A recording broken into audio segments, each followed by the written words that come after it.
చేయవలసిందిగా కోరుతున్నాను.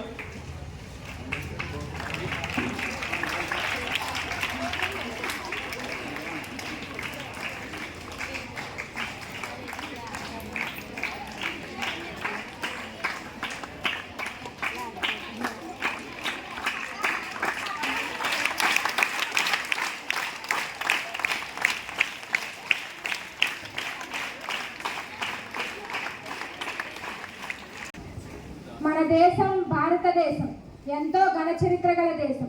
28 రాష్ట్రాలు, 8 కేంద్రపాలిత ప్రాంతాలు కలిగిన అతిపెద్ద రాజ్యాంగం కలిగిన దేశం. నేటి విద్యార్థులే రేపటి పౌరులు కాబట్టి పార్లమెంట్ పనితీరు గురించి పార్లమెంట్ చేయాలని PM Shri Jhansi Lakshmibai municipal girls high school Bhimavaram ప్రధానోపాధ్యాయులు శ్రీ పివి శ్రీనివాసరావు గారు సంకల్పించారు. ఆ సంకల్ప ఫలితమే ఈ మాక్ పార్లమెంట్. ముందుగా పార్లమెంట్ గురించి కొన్ని విషయాలు తెలుసుకుందాం.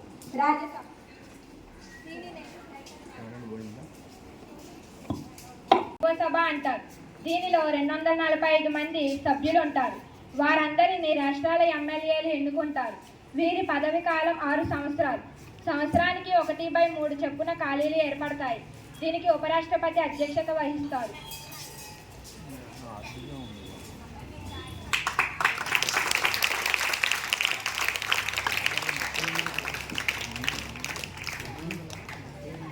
రావాలంటే పార్టీలు 273 మ్యాజిక్ ఫిగర్ని దాటి ఉండాలి.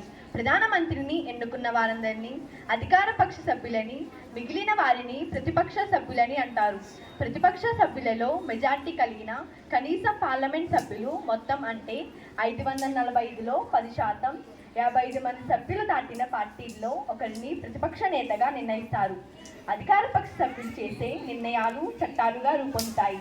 ప్రతిపక్ష సభ్యులు అభ్యంతరాలు, సలహాలు, సూచనలు ఇస్తారు. వీరి కార్యకలాపాలను స్పీకర్ నిర్వహిస్తారు. దీనిలో రాష్ట్రపతి భాగస్వామ్యం కూడా ఉంటుంది. ఇక రెండవది లోక్సభ.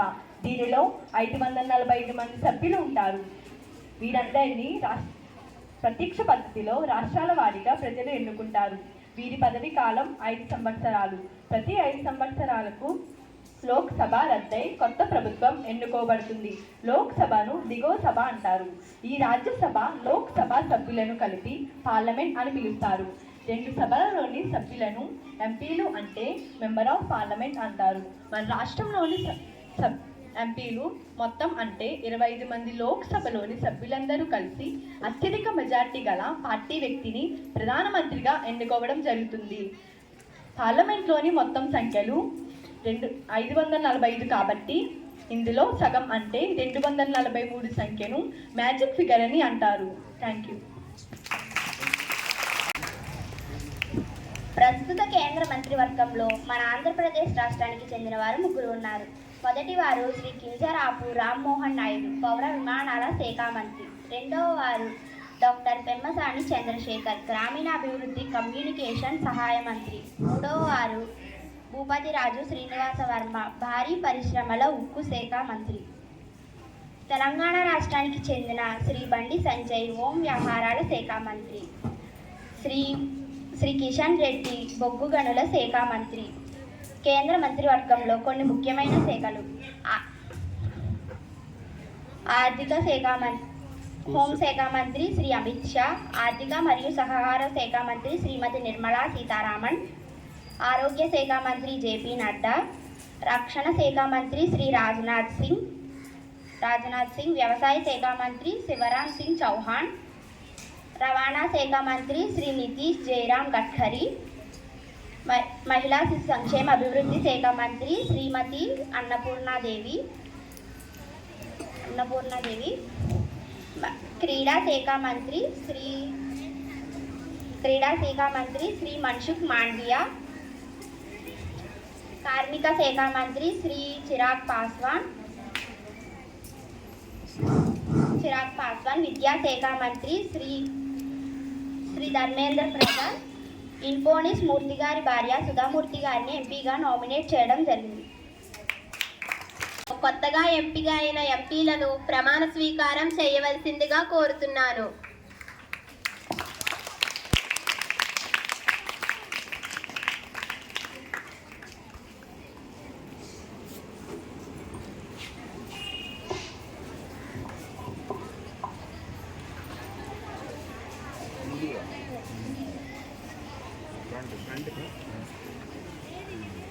విష్ణుగిరి శర్మిల అనే నేను శాసనం ద్వారా నిర్మితమైన రాజ్యాంగం పట్ల నిజమైన విశ్వాసం విధేయత చూపుతానని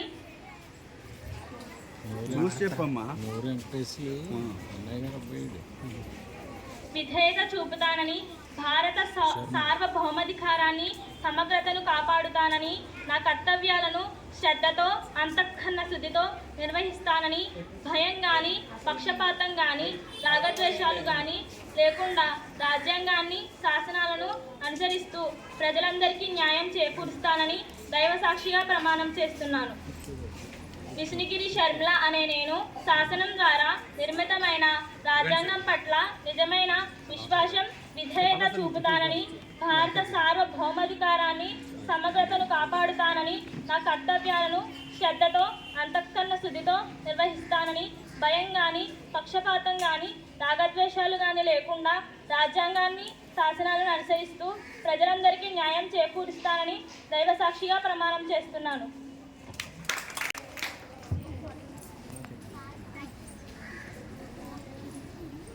సింగాయి భార్గవి కుమారి అనే నేను శాసనం ద్వారా నిర్మితమైన రాజ్యాంగం పట్ల నిజమైన విశ్వాసం విధేయత చూపుతానని భారతదేశ సార్వభౌమాధికారాన్ని సమగ్రతను కాపాడుతానని నేను స్వీకరించబోయే కర్తవ్యాన్ని శ్రద్ధాశక్తులతో నిర్వహిస్తానని దైవ సాక్షిగా ప్రమాణం చేస్తున్నాను. సింగారి భార్గవి కుమారి అనే నేను శాసనం ద్వారా నిర్మితమైన రాజ్యాంగం పట్ల నిజమైన విశ్వాసం విధేయత చూపుతానని భారతదేశ సార్వభౌమాధికారాన్ని సమగ్రతను కాపాడుతానని నేను స్వీకరించబోయే కర్తవ్యాన్ని శ్రద్ధాశక్తులతో నిర్వహిస్తానని దైవ సాక్షిగా ప్రమాణం చేస్తున్నాను.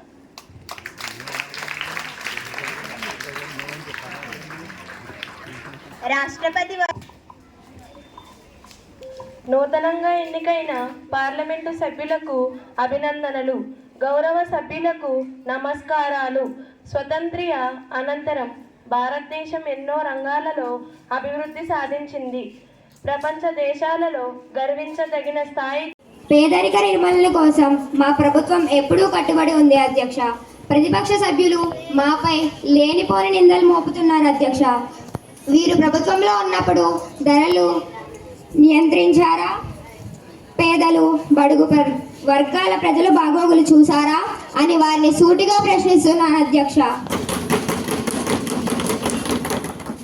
పన్నుల భారం మోయలేక ప్రజలు బాధపడుతున్నారని గౌరవనీయులైన సభ్యులు అన్నారు. వారి ప్రభుత్వ హయాంలో పన్నుల కంటే మా ప్రభుత్వ హయాంలో పన్నులు తక్కువే అధ్యక్ష. ఇది ఒకసారి గమనించమని గౌరవనీయులైన సభ్యులను మనవి చేస్తున్నాను అధ్యక్ష. సైలెన్స్. పెరుగుతున్న ధరలకు మా ప్రభుత్వం కారణం కాదు అధ్యక్ష. ఇది గత ప్రభుత్వ పరిపాలన వల్లనే అధ్యక్ష. క్వశ్చన్ నెంబర్ 207 గౌరవనీయులైన సభ్యులు కుమారి ప్రజ్ఞశ్రీ గారిని ప్రశ్నలు అడగవలసిందిగా కోరుతున్నాను. అధ్యక్ష, ఒక పక్క నిరుద్యోగం, మరో పక్క దారిద్ర్యం, పన్నుల భారం, అనారోగ్యాలతో ఆసుపత్రి పాలవుతున్నారు ప్రజలు. వారి జీవనం దుర్భరమైపోతుంది అధ్యక్ష. ఈ ప్రభుత్వం ప్రజా సంక్షేమమే మర్చిపోయినట్లుంది అధ్యక్ష. ప్రజల పక్షాన మేము ఎంత చెప్పినా ఈ ప్రభుత్వానికి చౌకెక్కదు.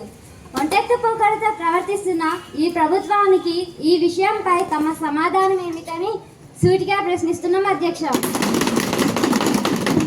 ఆన్సర్ బై గౌరవనీయులైన గృహ నిర్మాణ శాఖ మంత్రి కుమారి భార్గవి గారు. అధ్యక్ష, ప్రధానమంత్రి ఆవాస్ యోజన పథకం ద్వారా 25,000 కోట్ల రూపాయలు బడ్జెట్లో కేటాయించి 5 కోట్ల మందికి గృహ నిర్మాణం చేశాం.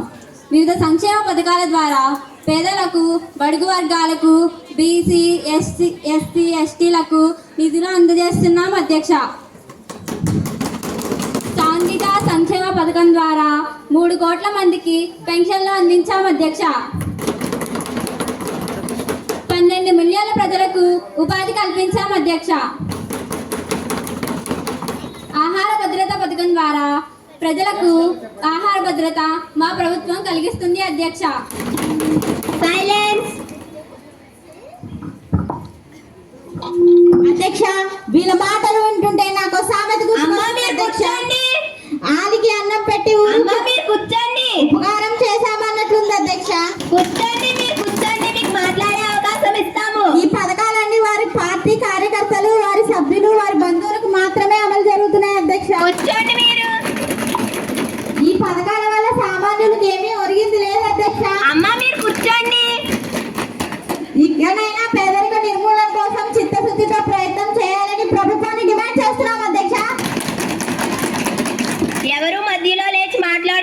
కోరుతున్నాను. ప్రతి ఒక్కరికి అవకాశం ఇస్తాను.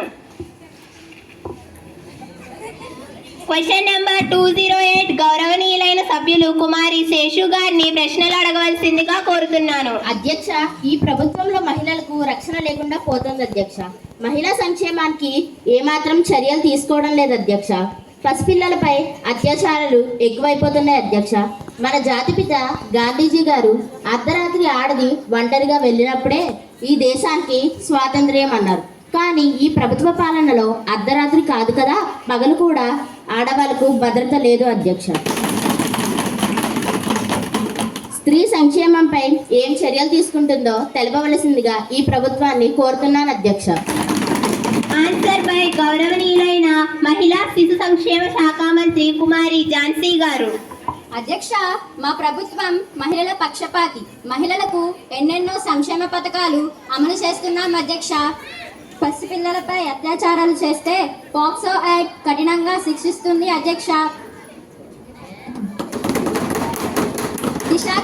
దిశా చట్టాన్ని కఠినంగా అమలు చేస్తున్నాం అధ్యక్ష. సైలెన్స్. మహిళలపై పసిపిల్లలపై అత్యాచారాలు చేస్తే కఠిన చర్యలు తీసుకుంటుంది మా ప్రభుత్వం అధ్యక్ష. క్వశ్చన్ నెంబర్ 209 గౌరవనీయులైన సభ్యులు కుమారి శరణ్య దుర్గా గారిని ప్రశ్నలు అడగవలసిందిగా కోరుతున్నాను. అధ్యక్ష, ఈ ప్రభుత్వం నేరస్తులకు రక్షణ కల్పిస్తుంది. వారికి శిక్షలు అమలు చేయడంలో కూడా చాలా ఆలస్యం జరుగుతుంది అధ్యక్ష. అధ్యక్ష, సుప్రీంకోర్టు హైకోర్టులలో కేసులు పేరుకుపోతున్నాయి. సామాన్యుడికి ఎప్పుడు న్యాయం జరుగుతుంది అధ్యక్ష? అధ్యక్ష, సంవత్సరాలు కేసులు పరిష్కారం కాక వాయిదాల మీద వాయిదాలు పడుతోంది. సామాన్యుడి ఎదురుచూపు చేతకపక్షి చందాన ఉంటుంది. అధ్యక్ష, న్యాయ వ్యవస్థ తీరుపై ప్రజలు అసంతృప్తితో ఉన్నారు. అధ్యక్ష, దీనిపై మీ సమాధానం ఏమిటని ప్రభుత్వాన్ని సూటిగా ప్రశ్నిస్తున్నాను అధ్యక్ష. ఆన్సర్ బై గౌరవనీయులైన న్యాయశాఖ మంత్రి కుమారి షర్మిలా గారు. అధ్యక్ష, గౌరవ సభ్యులు ఇంకా నిద్ర మేల్కోలేదనుకుంటాను. ఈ సంవత్సరం జూలై 1వ తేదీ నుండి కొత్త న్యాయ చట్టం అమలు చేస్తున్నాం అధ్యక్ష. బ్రిటిష్ పాలనలో ప్రవేశపెట్టిన పాతబడిన బూజుపట్టిన ఐపీసీ ఇండియన్ పీనల్ కోడ్ స్థానంలో కొత్త న్యాయ చట్టాన్ని రూపొందించి అమలు చేస్తున్నాం అధ్యక్ష.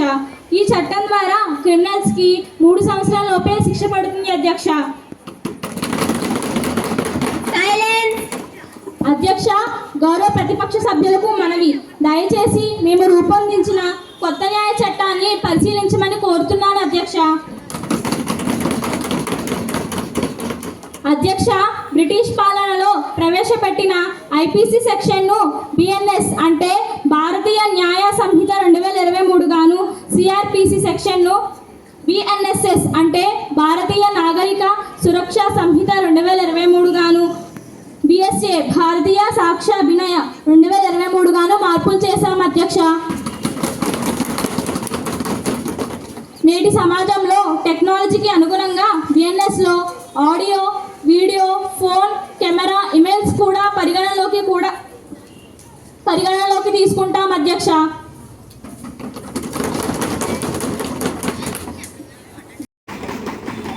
ప్రభుత్వ వైఫల్యాన్ని కప్పిపుచ్చడానికి కోట్లు ఖర్చు చేస్తున్నామని చంకలు గుద్దుకుంటుంది అధ్యక్ష.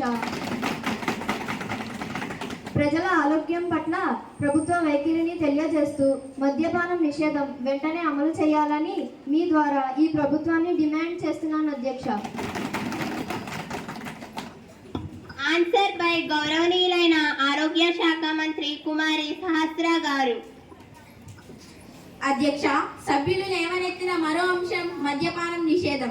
నాకు తెలియక అడుగుతున్నా, గత 60 సంవత్సరాలు పరిపాలన చేసిన తమ ప్రభుత్వం మద్యపానం నిషేధం విషయంలో ఏ ప్రయత్నమైనా చేసిందా అని ప్రతిపక్షం వారిని ప్రశ్నిస్తున్నా.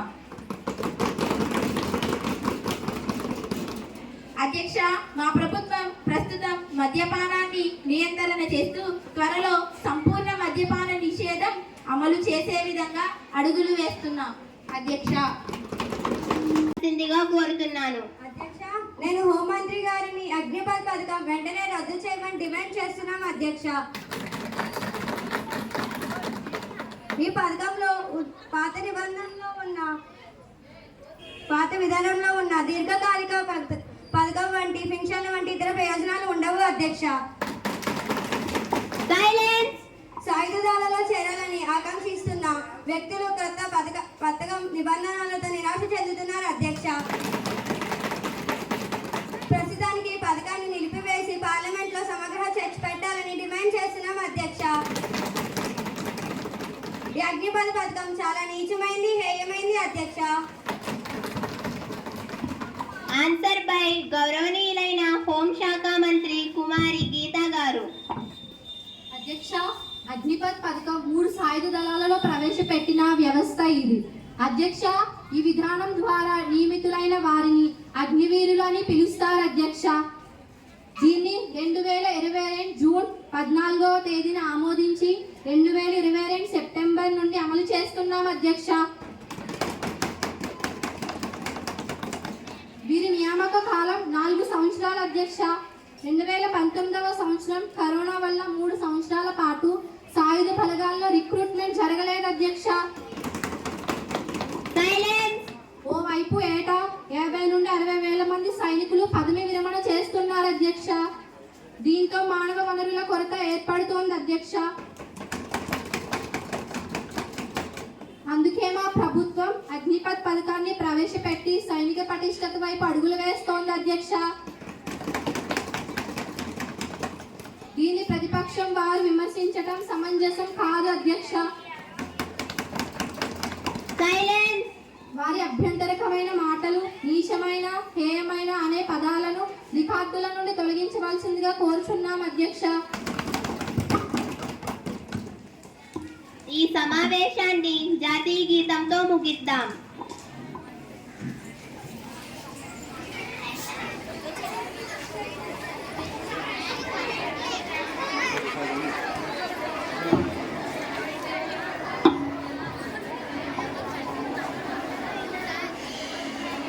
మా ఆహ్వానాన్ని మన్నించి మా చిరంజీవుల యొక్క ఈ మాక్ పార్లమెంట్ని వీక్షించి వాళ్ళని ఎంకరేజ్ చేసినటువంటి మా ముఖ్య అతిథులైనటువంటి శ్రీ దండు సీతారామరాజు గారు, రిటైర్డ్ ఎంఈఓ గారికి, శ్రీ షేక్ చాంద్ బాషా నాటక రంగ సభ్యులకు, శ్రీ అమూల్యారావు గారు ఆర్ఆర్డిఎస్ డిగ్రీ కళాశాల లెక్చరర్స్, ఎన్విఎస్ సూర్యనారాయణమూర్తి గారు, సత్యనారాయణ గారు, సి ప్రసాద్ బాబు గారు, ఎల్ నరసింహారావు గారికి మా పాఠశాల తరఫున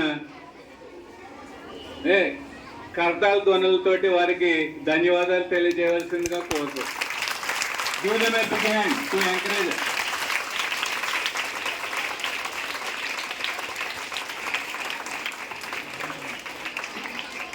అలాగే ఉపాధ్యాయులందరికీ కూడా పేరు పేరున ప్రత్యేక ధన్యవాదాలు, నమస్కారాలు తెలియజేస్తూ ఇటువంటి కార్యక్రమాలు మరింతగా ముందుకు సాగడానికి మీ వంతు సహకారం అందించాలని కోరుకుంటూ ఈనాటి ఈ కార్యక్రమానికి విచ్చేసినటువంటి కళాశాల విద్యార్థులకి నా ఆశీస్సులు తెలియజేస్తూ ఇటువంటి కార్యక్రమాలు చక్కగా జరగడానికి మాకు వెన్నుదన్నుగా ఉన్నటువంటి శ్రీ గోపాల్ శర్మ గారికి మా పాఠశాల తరఫున ప్రత్యేకమైనటువంటి నమస్సమాంజలు తెలియజేస్తున్నాం. వారికి మరొక్కసారి కరతాలతో నమస్కారం. అలాగే మా విద్యార్థులను ఉద్దేశించి సీతారామరాజు గారిని ఆశీర్వదించవలసిందిగా కోరు. దీనికి ప్రత్యక్షంగాను పరోక్షంగాను సహకరించినటువంటి పెద్దలు గోపాల్ శర్మ గారికి, ఇతర అధ్యాపకులకు, పాఠశాల ఉపాధ్యాయులందరికీ కూడా నా నమస్కారాలు, బాలబాలికలకు నా ఆశీస్సులు. వికసిత్ భారత్ స్ఫూర్తిని తీసుకుని 2047 నాటికి 100 సంవత్సరాలు మనం పూర్తి చేసుకుంటాం. ఆనాటికి అన్ని రంగాల్లోనూ అభివృద్ధి చెందినటువంటి భారతదేశంగా నిలవాలని భారత ప్రభుత్వం ఆకాంక్షిస్తుంది.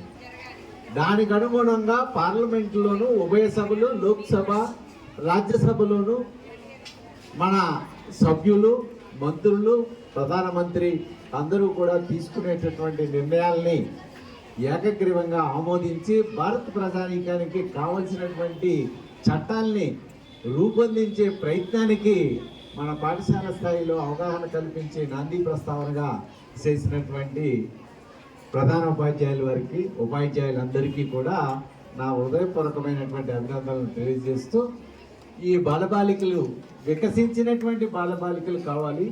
ఎక్కడైతే బాలబాలికలు విద్యాపరంగా వికసిస్తారో ఆ దేశం అన్ని రంగాల్లోనూ ఔన్నత్యాన్ని, ప్రాచుర్యాన్ని, సకల అభివృద్ధిని సంక్రమించుకుంటుంది. ఆ విధంగా మన భారత్ ఉండాలని మీరు భీమవరం జేఎల్బి పాఠశాల విద్యార్థినులు అందరూ కూడా భాగస్వాములు కావాలని ఆకాంక్షిస్తూ విరమిస్తున్నాను. జై హింద్, నమస్తే.